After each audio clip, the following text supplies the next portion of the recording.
Penemuan mayat laki-laki dalam kondisi membusuk menggegerkan warga Dusun Nyiur, Lembang Dalem, Desa Jembatan Gantung, Kecamatan Lembar, Lombok Barat, Minggu sekitar pukul 11.30 WITA. Mayat pertama kali ditemukan warga Dusun Nyiur, Lembang Dalem, Amak Siun, saat akan mencari ayamnya yang hilang. Berdasarkan video yang beredar, tampak di lokasi dekat tempat mayat ditemukan, HP, jam tangan, dan kunci motor di kantong celana. Mayat dalam kondisi terlentang di bawah pohon dengan keadaan leher terjerat tali, muka rusak, badan membengkak, dan dikerumuni lalat. Penemuan mayat tersebut menjadi tontonan warga saat tim Inafis Polres Lombok Barat melakukan olah TKP dan mengevakuasi mayat. Kapolres Lombok Barat AKBP Yasmara Harahap menyampaikan pihaknya sudah melakukan evakuasi terhadap jenazah. Yasmara menyampaikan pihaknya saat ini belum melakukan otopsi, jenazah hanya disemayamkan di rumah sakit.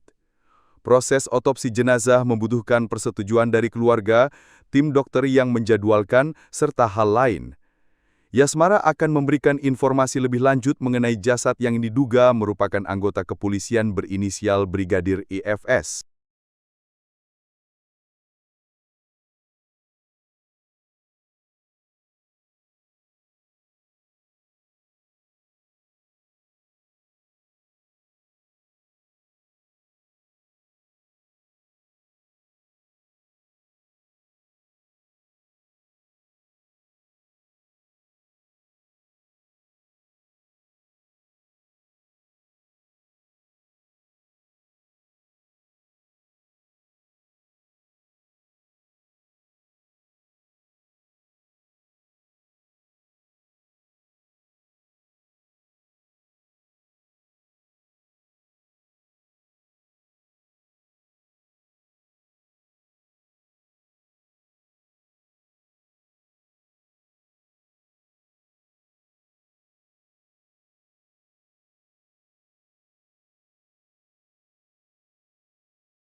Membusuk menggegerkan warga Dusun Nyiur, Lembang Dalem, Desa Jembatan